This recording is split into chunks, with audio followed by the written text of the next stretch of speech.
Good morning, all. It's a pleasure to be here, as well a pleasure to be a co-planner along with Acacia and Tiffany and Rosalind Holliday Moore from SANSA's Office of Minority Health.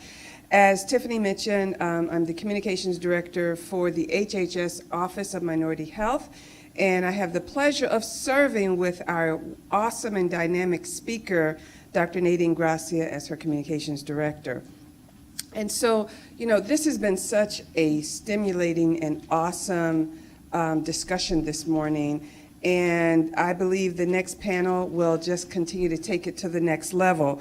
But I just want to share a few things about the Office of Minority Health just before the panelists are introduced and come up to the stage. So the Office of Minority Health, if you're not familiar with it, has a wealth of information on minority health. And I encourage you to visit our website, not because my division oversees it, and it's a great site, but it has tremendous resources. In fact, the story that Dr. Gracia referenced on the rap artist this morning, the statistic that was referenced in the stories that have proliferated around him were actually taken from the Office of Minority Health's website. So with regards to mental health and minorities. So we have a wealth of information that you can find at minorityhealth.hhs.gov. I encourage you to visit our website. Another reason I encourage you to visit our website is because we also have another resource site called Think Cultural Health. thinkculturalhealth.org is the site.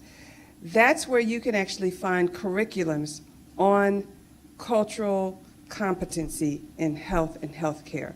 It's called the Class Standards, Cultural and Linguistically Appropriate Services, that your organization and institution can adopt in increasing your staff, your organization's capabilities in terms of cultural competency in health and healthcare. Again, that's thinkculturalhealth.org. So I encourage you to also visit that website, which you can find through our website in terms of minority health resources. And so Deja, who is getting up now, who spoke on several occasions, talked about mentoring in health and healthcare.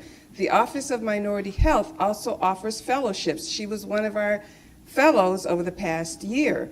So when it comes to mentoring, mentorships, programs that we can get you connected to, the Office of Minority Health is a great place to start. So I just wanted to give you those some background on the Office of Minority Health, which a lot of people don't know about our office as the leading office at HHS in addressing minority health, not just for African Americans, but for all communities of color. And in fact, Jackie on the last panel talked about how Native Americans, American Indians, and Alaska Natives are often referred to as the asterisk.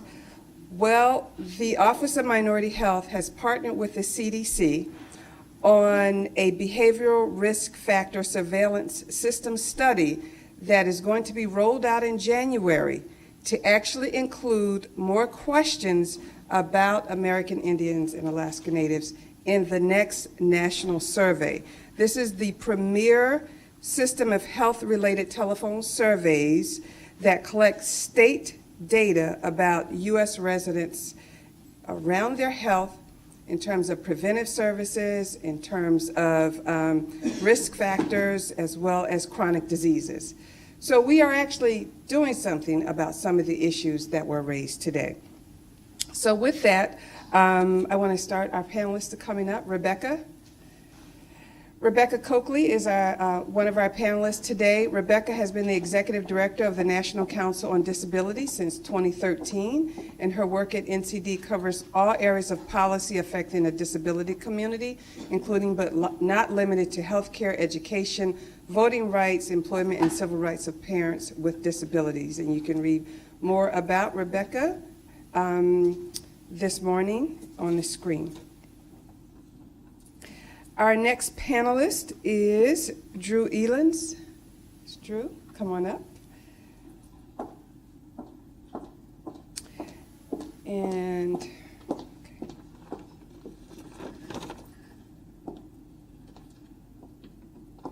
Drew served as President Barack Obama's administration, in the Obama administration as a presidential appointee at the U.S. Environmental Protection Agency, EPA. And prior to joining EPA, Drew worked as the Director of Development for Pathways, a homeless shelter for women and children in Birmingham, Alabama.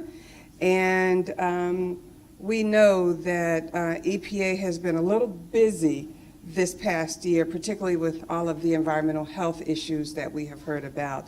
And you're very familiar with what's happened around the country in terms of our environmental health issues and the impacts, starting with Flint, Michigan. Our next panelist is Samira Ahmed. Dr. Ahmed, please join us.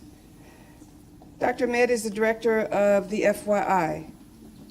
She holds a PhD in clinical psychology and MS in biology, as well as a certificate in family life education, and currently serves as an assistant clinical professor in the Department of Psychiatry and Behavioral Science at Wayne State University. And again, you can read more about her background, but Dr. Ahmed serves as an associate editor for the Journal of Muslim Mental Health and is also currently a fellow at the Institute of Social Policy and Understanding. Welcome to all of our panelists. And we are, one of our panelists is not able to join us today, Ebony Riley, who is the DC Bureau Chief of NAN, the National Action Network, due to an urgent matter that she had to address this morning. Oh, she actually? She sent a replacement. She sent a replacement. Okay. Yes, please. Come right on up. Thank you. My name is Magali Normil. I am the Associate Programs and Policy Advisor for the National Action Network. Ebony apologizes. It's the only two of us, and when there's an emergency, I was off today, so I'm covering for her, and I hope to do just as well as she is going to do. So it's a pleasure to be here. And one note of correction, as beautiful as this picture is not Dr. Ahmed, just point of correction. She is just as beautiful, though. She's her distant cousin. But so we will start with our panelists in the order that they are listed. And first we'll be joined by Rebecca Coakley. If you would like to address, you're welcome to do so from there. Okay, great. That's a microaggression. Okay. Good morning. My name is Rebecca Coakley. I have the pleasure of running the National Council on Disability. We are one of President Obama's 300-plus boards and commissions. We are an independent commission, which means we can clap when folks do the right thing, and we can point fingers and yell and holler when they don't. And we are tasked with advising Congress, the White House, the American public, and our partner agencies on every issue as it relates to the 54 million people with disabilities in this country. So when we talk about disability, and I'm very deliberate in using the term disability because it's a term that has statutory protections. It's a term that has civil rights protections. And when talking about mental health, a lot of times we'll couch it in words that make it feel less scary. We'll use words like mental health conditions or mental health issues. Issues don't get you civil rights protections. We all got issues. But saying that I have a mental health disability endows you with the rights that are tied to the Americans with Disabilities Act, Section 504 of the Rehabilitation Act, and multiple other pieces of disability public policy that I think of it as the armor you put on in the morning when you get up and you get out of bed. So an individual with a disability is defined by the ADA as a person who has a physical or mental impairment that substantially limits one or more major life activities. A person who has a history or record of such an impairment. So somebody who had a mental health break, let's say in college, would be covered under the ADA. Or a person who is perceived by others as having such an impediment. Let's say somebody has another type of disability that results in it being assumed that they have a mental health disability. Perhaps they're autistic. Perhaps they have a developmental or cognitive disability, but they're being treated or discriminated against in a way because somebody thinks that person has a mental health disability. They would still be covered by the protections of the law. I want to thank, now that I got the definition out of the way because I think it's very important, I want to thank Acacia for having me here today. I think she's brilliant at how she puts together panels, and I think it's obvious if you knew that the three of us have been cutting it up for about the last 2 hours trying to figure out how we're going to make this work in the time frame that we have.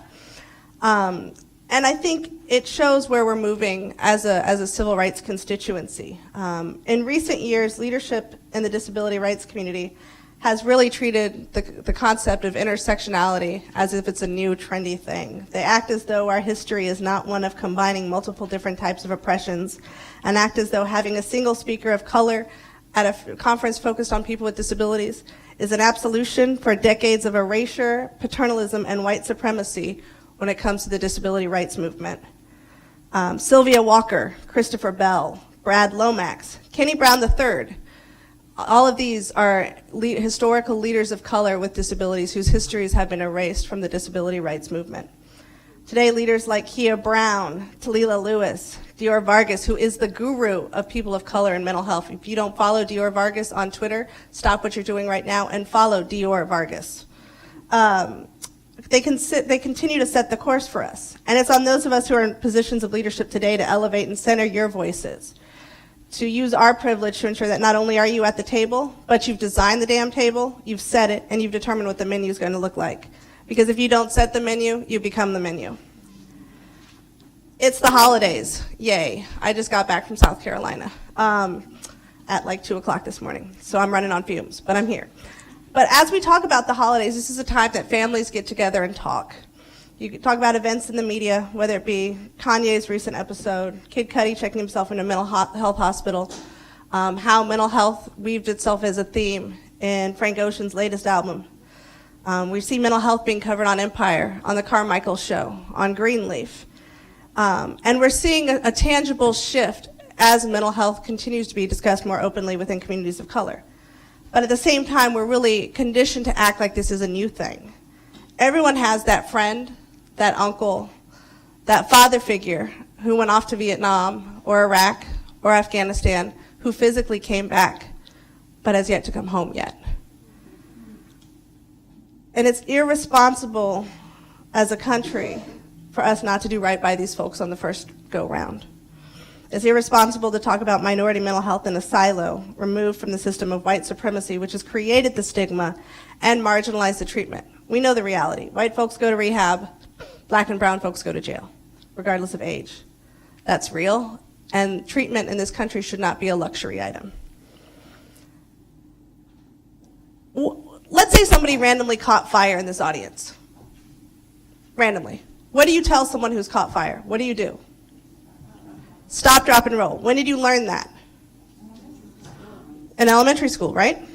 1 in 91,000 people in this country catch fire.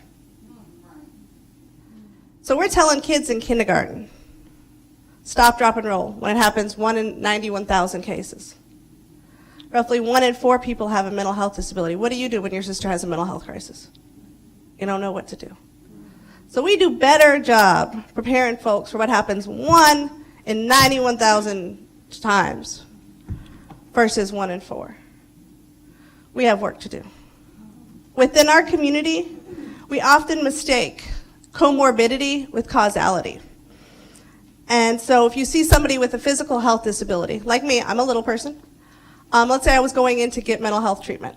They would assume most times that I'm depressed because I'm a little person. Not that I'm depressed because I'm depressed.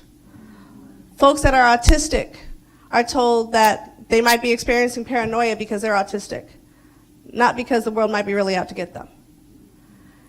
And so we really have a fundamental disconnect we have to make as it relates to comorbidity and causality when it relates to minority mental health. However, at the same time, there may be connections. Perhaps that person's disability leaves them feeling isolated. Perhaps they wanted to go vote, and their voting place is one of the 70% of places in the country that's still physically inaccessible 26 years after the ADA. And so they didn't have a chance to have their voice heard. But at the same time, we have a real struggle with talking about race within the disability community. We don't do it. We don't do it well. We have to do better on it.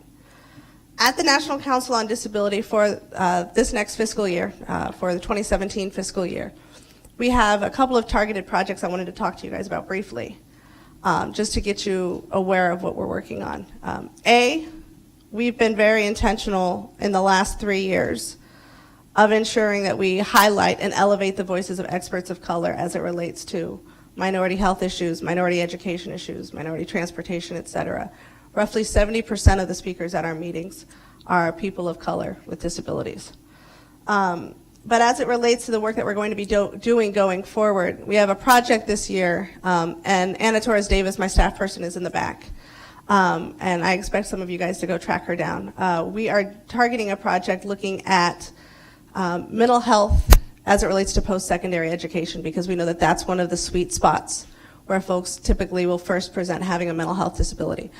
And so we're actually going around and specifically talking to HBCUs and HSIs to look at how are students with mental health disabilities receiving access to treatment and access to services in the collegiate system.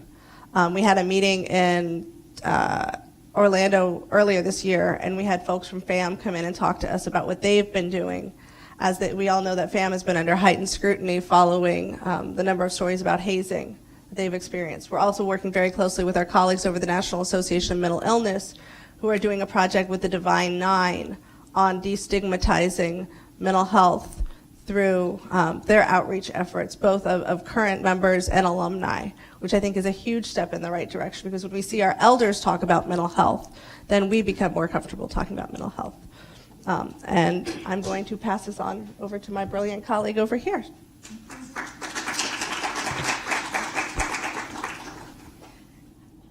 Okay, it's still morning. Good morning. I'm Drew Elons, and I am here representing Mocha Moms. And Mocha Moms is a national organization for mothers of color. We're here to support them in this journey of motherhood. And as of last year, we recently, the board recently created this position that I currently hold as National Director of Public Policy and Advocacy. And I want to first thank Acacia for thinking of me and bringing me here. And my perspective on this topic about minority health, mental health specifically, is because recognizing everything that's happening in the media, and in terms of us who, as an organization, we're just moving into this public policy and advocacy space. But any of you that are mothers, parents, I won't live out the dads either, but any of us that are parents, we are naturally advocates for our, especially moms, advocates for our children as well as for our families. We're often the ones that's there as the caregiver when parents and grandparents become older. We're that one. We're the one that's there. And so, you know, one of the things that came to mind, and Acacia and I talked a lot about this, is when you're trying to get the advocacy organizations, you know, really to talk around the Affordable Care Act, but our minds are on other things, right? So our minds as an organization is around the police killings of Black and brown men and women. Our minds are now around the election of this person that is going to be our president come January 20th, 2017. Our minds are around how do we communicate to our children, how do we keep our children safe. And it doesn't help that we also have these things, right? Our smartphones. It doesn't help that we are connected to these smartphones through social media. It doesn't help that now all of the different news outlets, you know, I get alerts all the time from CNN and MSNBC and NPR and everything. So my phone is just dinging, dinging, dinging, dinging about stuff that's happening. It doesn't help that we have 24-hour news. It doesn't help that media puts a spin, if you will, on what and who Black and brown people are. And then you have the situation where we are inundated with that particular week. I believe it was in July. I think I've mentally blocked out the dates, but that it was July. It was the week of 4th of July. And you had the killing and the murder of Alton Sterling, and then you have Philando Castile. And that was like a mental break for so many moms. And for MOCA moms, many of us, not all of us, but many of us started out in a part of this organization as moms who stayed at home, right? And so not that everybody was particularly wealthy, but we've made conscious decisions that we will be at home with our children, and that we really want to provide this. And so obviously the economy changed, so that changed as far as our membership. But our focus have been our children. And so when you are faced at looking at, I have an 8-year-old son, to tell him that I'm afraid that in 5 years you'll be 13, and Tamir Rice was killed at 13 playing with a toy gun that you cannot play with. One, because I don't deal with toy guns, but honestly, you can't play cops and robbers. So you start thinking about, how do I talk to my child? How do we protect our children? We had a national call right after Philando Castile, and what we really wanted to ask our moms, what do you want us to do beyond a statement? But what it turned out to be is what we considered a national support group meeting, because moms literally were crying because they don't know how to help protect not only their children, but their husbands, their nephews, their brothers, their sisters, all of that. So it's really hard when Acacia's like, hey, can you all help with enrollment? And we're like, huh? Like, I got to get out of this fog. What's enrollment? Yeah, no, possibly. You know, and then we talked about the connection of why the Affordable Care Act is important, right? And so she had to talk me through it, and I had to talk her through it so we can come together and figure out how we can support this. But you see the mental break and the inundation of this, and then how do we not provide a generational curse on our children for them to be strong, proud about who they are, but yet also understand that they need to be protected? How do they stand strong and be fearless when there's so much that we as parents are afraid of when they walk out the door? How do you teach them to be free kids, playing and having fun, when just last night I had to, 8-year-old son, boys are different, but I had to say, hey, where's your jacket that you said you lost? Oh, I think it's still somewhere between the neighbors' house. I said, I told you. You cannot run in between neighbors' houses. You can't do that. But they know me. No, they know you, but they don't. And so why is it this way? And what do we have to do? And so we talked a lot about self-care.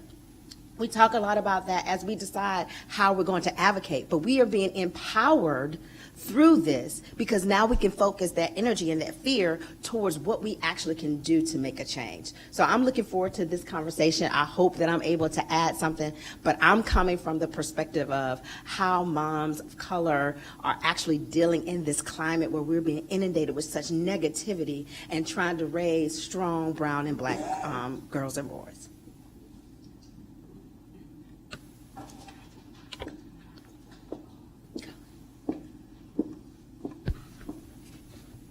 I don't know how this happened. I'm taking it off.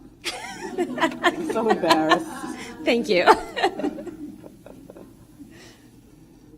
Okay.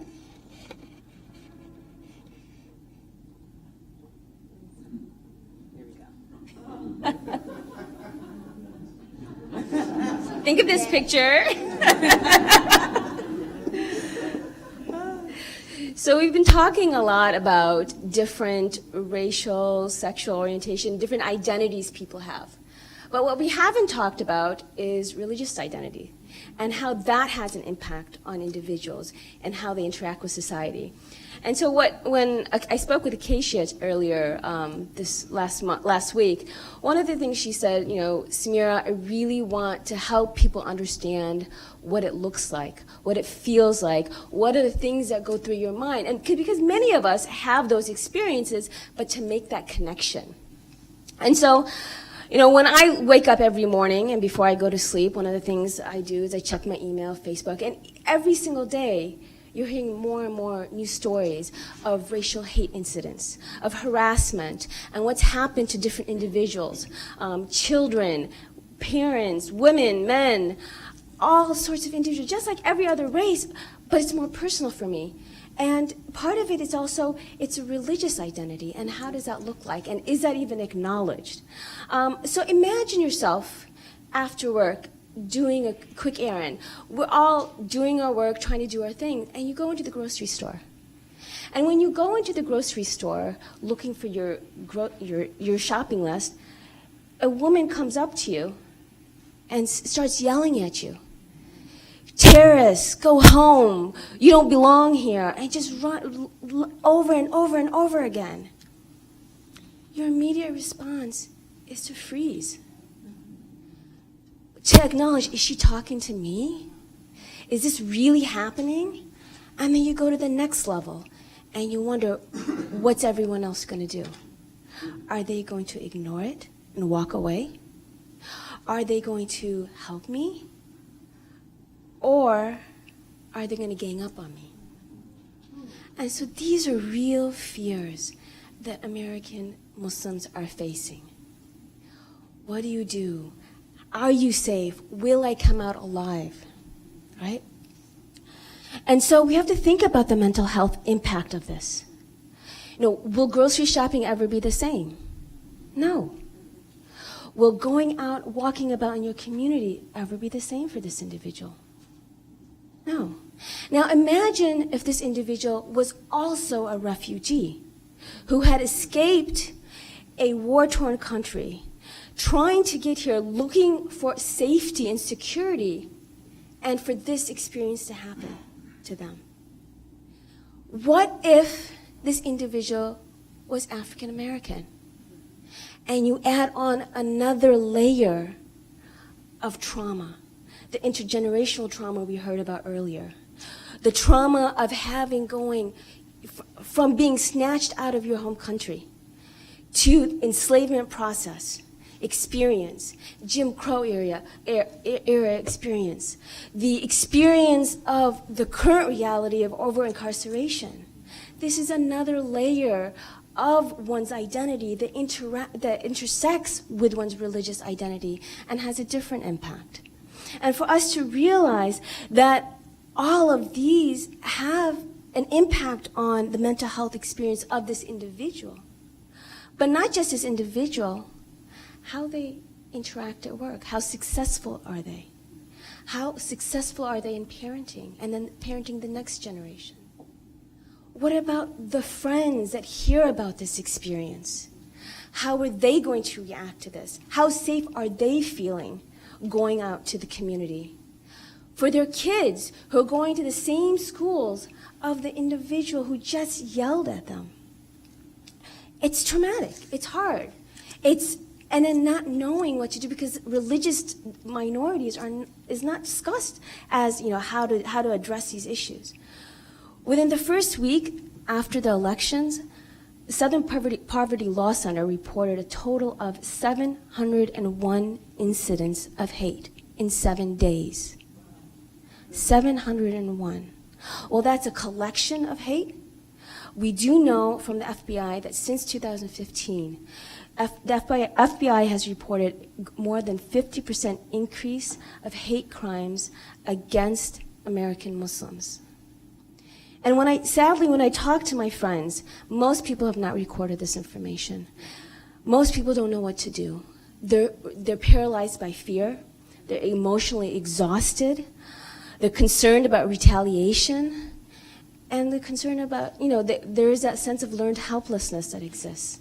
We had a young child, a kindergartner, who's being harassed by his kindergartner teacher, a 5-year-old. 5-year-old being harassed. The mother reported, asked for a transfer of classroom. He was transferred for a little bit. And then returned to the same classroom of the teacher that was choking him. The institution had failed him, right? And so this is something that we're seeing over and over again. Clinicians are reporting a higher rate of anxiety and depression, much more trauma. We have organizations, community organizations like the Family and Youth Institute, which I'm the director of, who are reporting an increased request. Once the election happened, people were asking questions. What can we do? How do we talk to our children? What do we do now? Right? What's going to happen?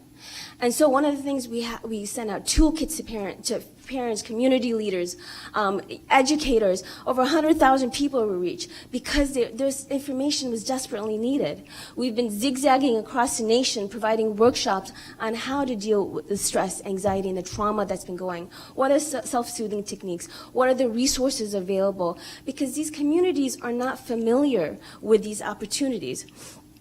And so part of what we need to do today is really to think about, these instances are happening over and over again. What are the things that we can do collectively? How can we work together? Daryl had mentioned earlier, there are a lot of commonalities. Yes, there are a lot of commonalities. What can we do to bring together? And so first and foremost, we need to partner in this effort.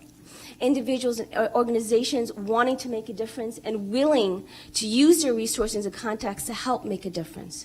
We need to partner with already existing organizations that have on-the-ground experience and trust within the communities to amplify their voices, to disseminate the resources that are currently available. We have books on counseling Muslims. We have information about different ethnic subgroups. So we have these resources. We need to get it out to our service providers. We need to have increased research funding to help better understand how do these intersectionality of identities impact the American Muslim community. We need to have experts on Muslim mental health as well as American Muslim experience in the different areas and fields to help participate in the conversation. We need organizations like APA to have greater training in the graduate programs, mentoring opportunities like you mentioned earlier, because many young Muslims do not have access and don't know where to begin. And if we have more people in the field, we can have more of a voice. And so this needs to be done, and this needs a sincere commitment of all individuals involved. Now, before I end, I also want to end that story. That situation of the woman that I mentioned who had gone to the grocery store, she was lucky. Unlike most cases where nobody was there to help her, the employees of the store came in and protected her. Her fellow shoppers came in and started yelling at the individual, saying, "You are the terrorist harassing this woman." They came in and they took action. We too have the opportunity at this moment in history to take action. The question is, will we see this opportunity and take it? Thank you.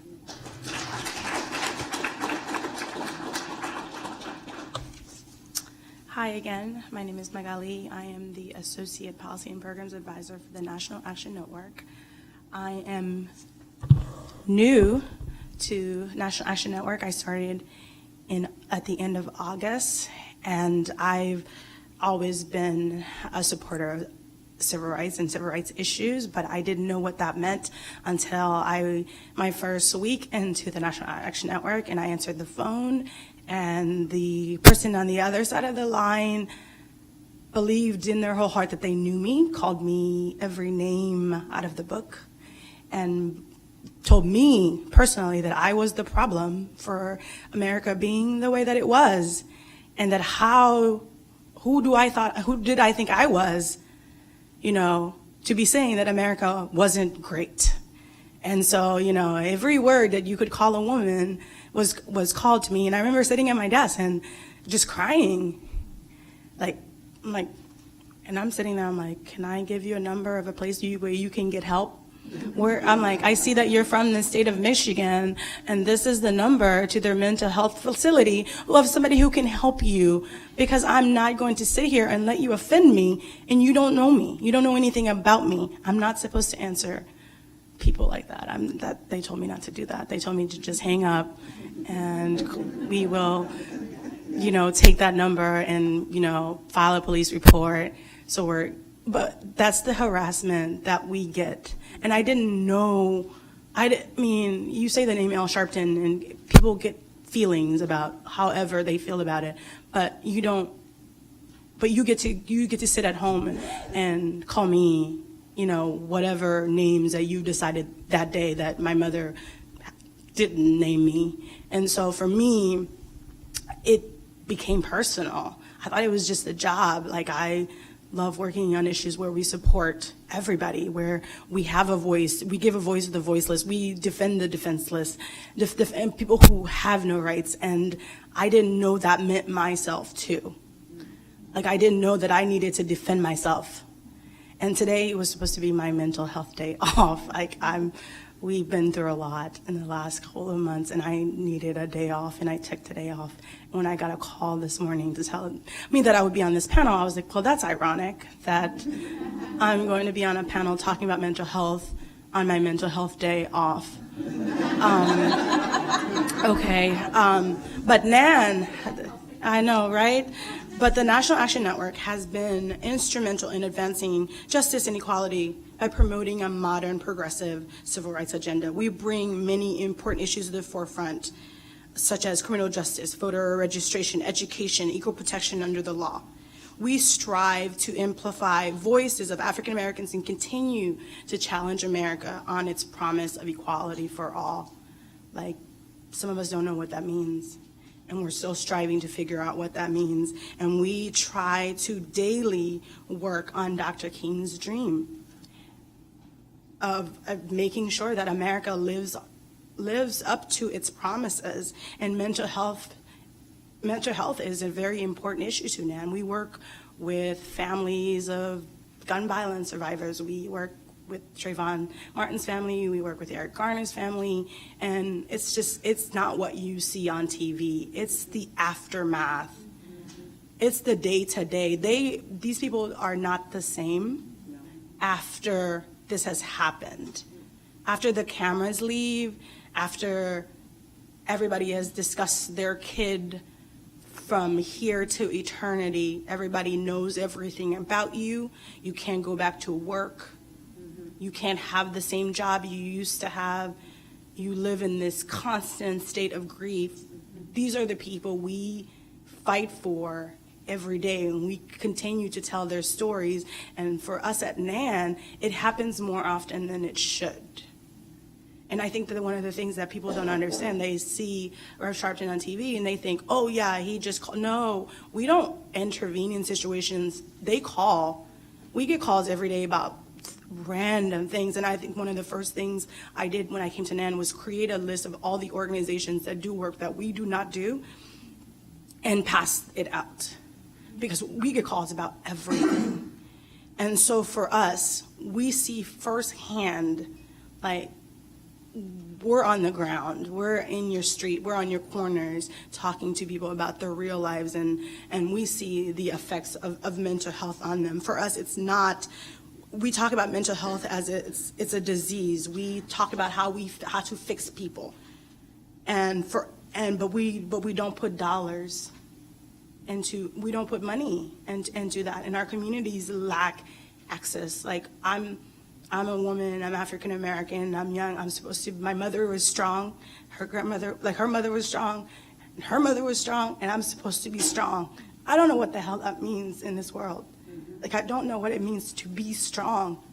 And so we live under this auspices that, like, we don't have problems. We have problems. Like, a prayer, a prayer is not gonna fix it anymore. And our communities for decades have been telling people just to pray about it. It's not enough anymore. We have real problems, and the first time that a person receives help shouldn't be when the cops come.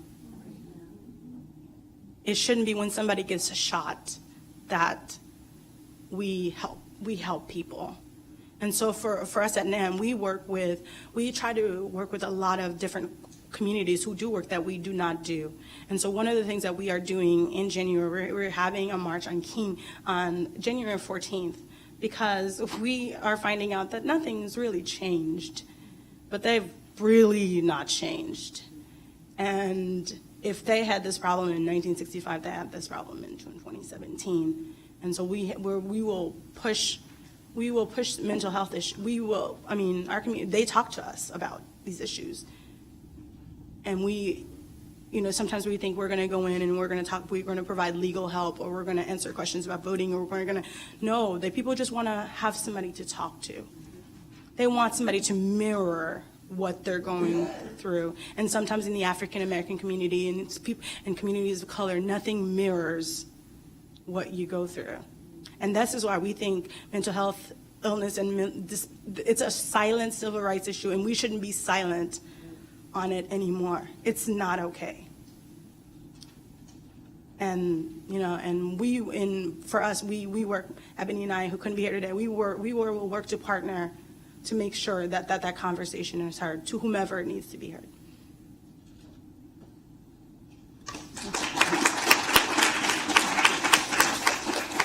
Can we give our panelists another round of applause?